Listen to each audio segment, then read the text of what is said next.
Nah, kita pengen tahu fungsinya secara nyata organisasi profesi untuk seorang jurnalis yang ada di dalamnya ini apa? Ya, mestinya kalau dia mengaku wartawan kan taat kepada undang-undangnya. Bukankah Undang-Undang 40 tahun 99 bukan untuk PWI itu, tapi untuk seluruh pekerja media.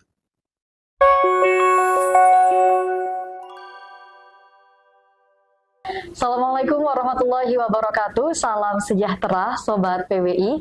Anda kembali lagi di channel PWI Sumeneb dan masih di program PWI Talk bersama saya Wildan. Dan kali ini kita akan membahas seputar tentang organisasi profesi wartawan. Tentunya juga sudah ditemani dengan seorang narasumber yang luar biasa. Selamat sore, Kak Muhammad Rifai. Selamat sore. Wah, sehat ya? Alhamdulillah. Alhamdulillah. Iya, Sobat PWI, Kak Rifai ini merupakan seorang jurnalis senior yang kiprahnya sudah tidak perlu diragukan lagi. Dan beliau juga pernah menjabat sebagai Ketua Persatuan Wartawan Indonesia Kabupaten Sumeneb. Saat ini berprofesi sebagai anggota Komisi Informasi di Kabupaten Sumeneb. Luar biasa. Sore ini kita akan ngobrol banyak hal tentang organisasi profesi ya. Kak Rifai, ini Wildan manggilnya Kak, biar kelihatan lebih muda ya. Biar kelihatan kemudah-mudahan. Oke, tapi sebelumnya disclaimer nih Sobat PWI. Tentunya kita di pembahasan ini kita tidak menyalahkan pihak manapun, terutama mereka mungkin yang saat ini masih belum masuk dalam organisasi profesi wartawan. Oke, Kak Rifai, mungkin kita langsung diawali dengan pertanyaan pertama dari kami, yakni bagaimana pendapat Kak Rifai sendiri tentang hadirnya organisasi profesi dan beragam dinamika yang ada di dalamnya? Ya, terima kasih Mbak Wildan. Saya bilang Mbak, walaupun junior saya jauh di bawah. Jadi pertama bahwa di mana-mana saya selalu menyampaikan apresiasi untuk keberadaan wartawan dan keberadaan organisasi profesi wartawan yang ada di Sumeneb. Saya menyampaikan apresiasi, dalam satu sisi saya bangga karena dari tahun ke tahun wartawan kita ini terus bertambah. Kalau zaman saya itu jadi ketua PWI masih sekitar 8, terakhir saya menjabat di 2 periode itu anggota PWI 22 orang. Masih relatif sedikit menurut saya, termasuk organisasi profesi wartawan yang ada di Sumeneb. Dari itu saya cukup bangga karena banyak para kawan-kawan ini yang mengikuti bahkan terjun di dunia jurnalis. Dari yang hanya 22 waktu itu, sekarang sudah menurut info dari Dinas Kominfo ada sekitar 250 orang lebih. Biasa, 10 kali lipat ya? 10 kali lipat, dan itu menurut saya bangga. Karena mereka banyak yang berusaha untuk menjunjung proses demokrasi ini. Karena lahirnya wartawan itu kan karena berawal dari sebuah proses demokrasi dan hak semua orang, itu hak asasi untuk terjun di dunia itu. Bersama dengan itu juga lahir organisasi profesi. Kalau nggak salah hampir ada 5 atau 6 organisasi profesi selain PWI. Itu. Nah itu kebanggaan saya, tetapi dalam satu sisi saya juga agak miris karena namanya juga organisasi ini banyak penumpang, banyak teman-teman yang bergabung dengan profesi wartawan. Saya kira nanti pasti ada efek yang timbul, baik itu negatif ataupun positif. Tetapi kok ke belakang-belakang kok kayaknya semakin banyaknya profesi ini semakin juga menimbulkan efek yang kurang begitu baik. Dan ini dirasakan bukan hanya di Sumeneb ya. Kemarin juga di beberapa seminar di PWI Pusat, di Dewan Pers juga mempersoalkan itu. Hadirnya banyak teman-teman wartawan yang menurut saya juga di semua daerah, tidak hanya di Sumeneb, di Jawa Timur, bahkan di Sulawesi, di Sumatera, begitu yang dikeluhkan. Itu berakibat juga pada keberadaan bahkan mengancam organisasi profesi dan profesi wartawan itu sendiri.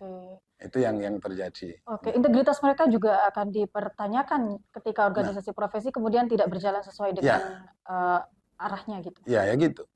Jadi yang jadi perbincangan kita di PWI ataupun di Dewan Pers itu adalah bagaimana dengan teman-teman yang begitu mudahnya masuk di dunia pers ini menjadi seorang jurnalis yang sebelumnya itu sangat susah dan sulit. Contoh saja saya terjun di kelompok Kompas Gramedia ini di KKG, di Surya, di Tribun, itu susahnya minta ampun. Ya, ada proses yang begitu berliku-liku untuk kemudian diangkat menjadi seorang wartawan. Mulai magang dulu, kemudian stranger dulu, kemudian apa ya, pokoknya masih melalui beberapa tahapan sampai pada akhirnya kemudian ditetapkan sebagai karyawan. Nah, itu pun melalui pendidikan yang tidak mudah. Misalnya untuk teknik wawancara saja, bukan mencari berita dan sebagainya, itu butuh waktu sampai 15 hari pendidikannya. Jadi kalau sekarang kemudian dengan mudah mereka sudah bisa jadi wartawan, bahkan sudah kepleknya sudah besar-besar, pes ya, di mobilnya juga sudah tulisan pes. Nah, itu saya juga merasa apa betul begitu mudahnya dia. Di tempat saya ya pendidikan wawancara, pendidikan menulis trade news, hard news, in-depth, bahkan menulis feature itu tidak mudah. Ya, ada yang ngulang sampai berapa kali. Makanya kalau di kita ini di PWI, seorang wartawan harus baru diakui sebagai anggota PWI harus sudah lulus uji kompetensi. Di uji kompetensi itu sebetulnya mengasah ataupun menguji sejauh mana teman-teman sudah menguasai apa namanya teknik ataupun hak-hak atau hal-hal yang dilakukan oleh wartawan. Oke, Kak Rifai, tapi kalau dari sudut pandang Kak Rifai sendiri, apa sih yang kira-kira membuat saat ini orang-orang begitu mudahnya menjadi seorang wartawan atau jurnalis?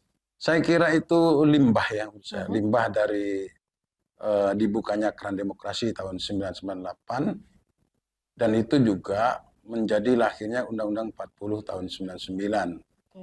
Undang-Undang 40 tahun 99 tentang pers itu sebetulnya perubahan dari Undang-Undang nomor 11 tahun 66. Zaman Orde Baru tahun 66 itu ada undang tentang pokok pers namanya.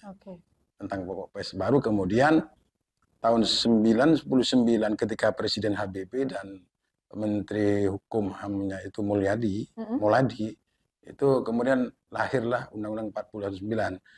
Di Undang-Undang 40 tahun 99 pasal 1 itu menyebutkan hak semua orang untuk menjadi seorang jurnalis. Dan itu juga landasannya lah Undang-Undang Dasar 45 tentang hak asasi manusia. Sejak itulah keran itu dibuka, sejak itulah mereka, orang-orang yang mau terjun di dunia pers ini sangat mudah. Walaupun sebelumnya masih merangkak-merangkak. Baru kemudian sekitar tahun 2010, 2011 itu sudah gebiar. Di mana-mana ketemu wartawan, di mana-mana ketemu wartawan. Kalau saya dulu jalan kemana ke Surabaya, pertemuan teman-teman wartawan, ya paling sekitar 20-25 orang. Se-Jawa Timur? Se-Jawa Timur itu. Itu para pimpinan-pimpinan, misalnya ketua PWI, sekarang semua sudah, waduh, coba kemarin di kongres PWI di Bandung itu berapa orang sudah banyak. Karena sudah banyak juga media-media yang timbul setelah Undang-Undang 40 tahun 99 itu, dan bahkan setelah sekarang, sejak media-media seperti halnya media online sudah bisa, bahkan saya kira sudah kebablasan ya. Ada media itu yang dibuat seperti organisasi ataupun industri rumah tangga. Pimpin redaksinya suaminya, bendaharanya istrinya, kemudian reporternya anaknya. Jadi mereka sudah bisa membuat sendiri. Dalam satu sisi saya bersyukur itu. Karena mereka banyak teman-teman saya, banyak junior saya yang terjun untuk menyuarakan suara masyarakat dan dalam rangka proses demokrasi ini. Tapi memang luar biasa sekali kebebasan pers saat ini ya. Bahkan tanpa perlu menjadi seorang wartawan, masyarakat biasa juga sudah bisa mengupload berita yang istilahnya citizen journalism. Ya itu menurut saya itu berbeda menurut saya, karena itu media sosial. Dan itu tidak harus melalui proses pendidikan dan tidak harus melalui membuat media, karena aslinya media itu adalah yang berbadan hukum kalau di Undang-Undang 40 tahun 99. Kita kembali ke organisasi profesi ya Kak Ya, Rifai. Sebetulnya ini kan seperti yang kita tahu untuk di Sumeneb sendiri sudah banyak organisasi ya, profesi, tapi apakah ada organisasi profesi yang benar-benar secara resmi mungkin diakui oleh Dewan ya, Pers atau ya, seperti apa? ya. Kalau sejak lahirnya Undang-Undang 40 tahun 99, Mhm. ya, itu hanya ada 4 organisasi pada waktu itu yang Oke. diakui sebagai mitra kerja atau konstituennya Dewan Pers. Dan Mhm. itu sudah diakui. Nah, diantaranya adalah PWI, Oke. kemudian kedua AJI, Mhm. walaupun AJI lahir kemudian, kita kan lahir tahun 40-an itu. Dan itu tahun 90-an AJI.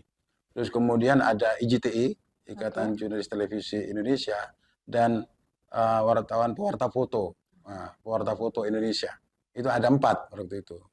Nah, ya memang hanya ada organisasi itu waktu itu, termasuk PWI. PWI yang pada kemudian kelahirannya itu diperingati sebagai Hari Pers Nasional. Nah, nggak tahu perkembangan sekarang ini kok justru banyak sekali, tetapi hasil pertemuan dan hasil seminar dan juga hasil keputusan Dewan Pers pada waktu itu tahun 2006 ini, itu ada 27 organisasi. Ya. Jadi begitu cepatnya dari 99 ke 2006, sekitar 7 tahun itu sudah ada banyak organisasi, dan organisasi itu mengajukan diri sebagai konstituen ataupun mitra dari Dewan Pers. Kalau saya bisa sebutkan, saya tidak hafal, tetapi ini ada 27, itu hasil surat keputusan Dewan Pers nomor 04 SKDP garis miring 111 garis miring 2006 tentang standar organisasi wartawan. Di antaranya ada AJI, Aliansi Jurnalis Independen, kemudian AWI, Asosiasi Wartawan Indonesia Audi, Wartawan Demokrasi ya, kemudian Asosiasi Wartawan Kota AWK, Federasi Serikat Pewarta, kemudian Gabungan Wartawan Indonesia GWI, Himpunan Penulis Wartawan Indonesia HIPWI. Ini mungkin apa namanya persamaannya dengan HIPMI. Himpunan Insan Pers Indonesia HIPSI, Ikatan Jurnalis Televisi Indonesia ini AJI, yang pada waktu itu sudah tahun 99 sudah disebutkan sebagai salah satu mitra. Dan saat ini 27 itu sudah secara resmi diakui oleh Dewan Pers. Ini hasil keputusan, surat keputusan Dewan Pers nomor 4 tahun 2006. Berarti belum ada keputusan baru lagi. Kalau ada keputusan baru lagi, tidak tahu, mungkin ada organisasi lain yang menjadi mitra, mungkin juga AMSI, juga SMSI, itu mungkin itu masih belum ada surat keputusan baru, atau mungkin saya terlambat untuk menyikapi ini tentang jumlah organisasi. Cuma pada tahun 2006 itu sudah 27 organisasi, dari sebelumnya cuma 4. Ya. Nah, karena banyak sekali organisasi profesi yang ada di Indonesia, tapi juga ada beberapa wartawan atau jurnalis yang belum masuk ke dalamnya. Nah, kita pengen tahu fungsinya secara nyata organisasi profesi untuk seorang jurnalis yang ada di dalamnya ini apa? Ya, mestinya kalau dia mengaku wartawan kan taat kepada undang-undangnya. Bukankah Undang-Undang 40 tahun 99 bukan untuk BWI itu, tapi untuk seluruh pekerja media. Dan itu tidak ada PP-nya, Mbak. Tidak ada peraturan pemerintahnya. Berarti kalau tidak ada pemerintahnya, bisa langsung diundangkan dan dijalankan oleh Dewan Pers. Dewan Pers itu mengeluarkan peraturan. Di peraturan Dewan Pers juga mewajibkan berorganisasi. Di undang-undang itu juga mewajibkan organisasi. Pasal 7 ayat 1 itu. Seorang wartawan itu bebas memilih organisasi kewartawanan. Nah, berarti karena pada waktu itu cuma 4, antara AJI, PWI, kemudian IJTI sama pewarta foto. Baru itu ada 4. Nah, ini kalau ada keputusan baru Dewan Pers, berarti tetap mengharapkan ataupun menekankan semua wartawan itu harus masuk di organisasi profesi kewartawanan. Nah, itu berarti ya wajib lah. Kalau di luar itu, saya tidak bisa membayangkan ya. Dia itu pakai rambu-rambu apa? Bukankah kita sama-sama punya rambu-rambu? Jadi Undang 40 tahun 99 bukan undang-undangnya PWI itu. tapi undang-undang pers. Ya, jadi saya merasa juga kurang setuju ketika teman-teman para pekerja media yang ansih adalah untuk membantu masyarakat menyampaikan informasi kepada masyarakat dalam rangka keterbukaan informasi ini, penyampaian aspirasi masyarakat sesuai dengan undang-undang dasar kita, ya mestinya berada di sebuah organisasi sehingga mereka itu bisa terlindungi dalam setiap gerak kerjanya, kemudian peningkatan profesinya. Bahkan kalau seperti di PWI kan ada tingkatan profesi yang harus dilalui bagi anggota PWI. Mau dari yang kartu yang berwarna biru itu atau UKW muda sampai